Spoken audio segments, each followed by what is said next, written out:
Hi, I'm Nathan, artist at Emergent, and in this video we're going to cover how to create and use morph targets and blend shapes in Maya for Gamebryo. So, let me pull out a little bit. You can see I've got Striker here from the last couple of videos, and I've gone ahead and created a couple target shapes for his face. I've got some lip sync shapes and some expression shapes, just a simple set. Something that's important to note if you're going to do this yourself, before you create any of your target shapes, make sure you have the base shape totally finished. Make sure you have it modeled, unwrapped with as many UV sets as you're going to use. Make sure you've got all your materials applied, and when you get that ready to go, duplicate that to produce your target shapes. If you start duplicating it before you have it unwrapped or before you have materials applied and you apply different materials, your target shape and your base shape are not going to match up, and either it's not going to pick up, Gamebryo won't pick up on your target shapes, it'll still look okay in Maya. But when you go to export, either you won't get your target shapes to come across, or when it animates, maybe your verts have been reordered, and when it goes to deform, it'll look like spaghetti instead of looking like one of your finely modeled target shapes. So make sure you do that first. But once you've already got them all modeled, setting it up in Maya is actually pretty straightforward. You can go ahead and grab your base shape, and then under the animation rollout, you want to go over to Create Deformers, Blend Shape, and click on the Options node. We're going to call this one Face Shapes. Hit Create, and that will create a new node that you can see in the attribute editor under your base shape. If you go over, we've got face shapes, and there's no options in here yet.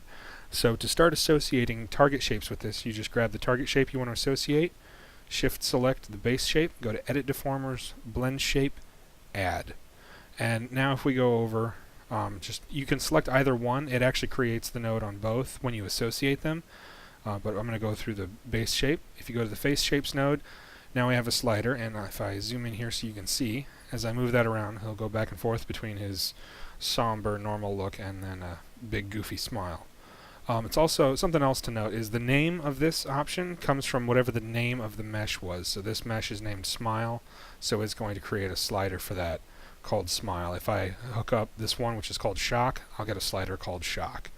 So if we want to see if this is working properly in Gamebryo, we need to set a few keyframes so that it's actually animated. So I'm going to go ahead and set a keyframe back and forth between the two, from his normal dumb looking face to a smile and then back. And then we'll go ahead and do a quick export to take a look at this in Gamebryo.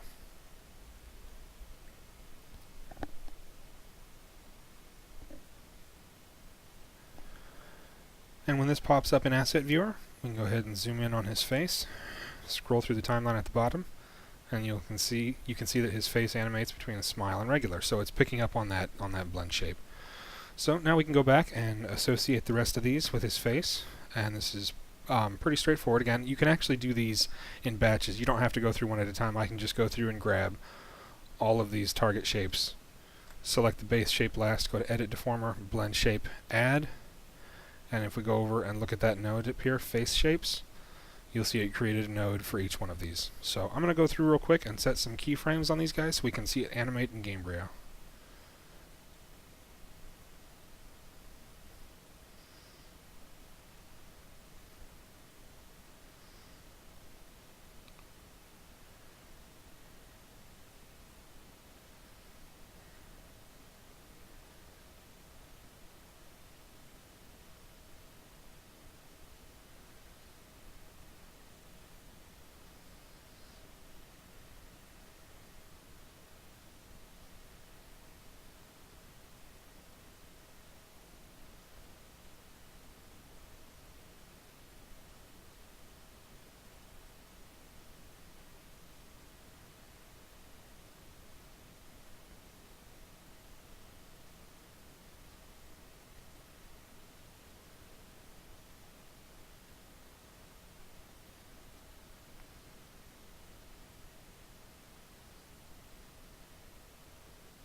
Okay, so once we've got all those keyframes set, we can go ahead and scroll through the timeline in Maya, and you can see that he transitions between all those target shapes smoothly.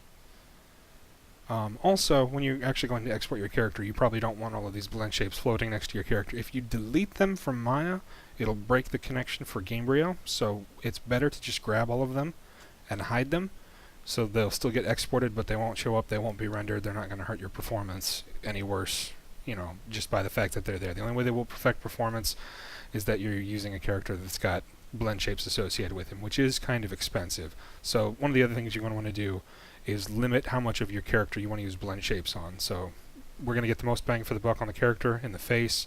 If you're just going to do the face, you don't want to have the character as one solid mesh because it's going to store data for every vert in that mesh. So anyway, once we've got that all set up, you can go ahead and click on Preview.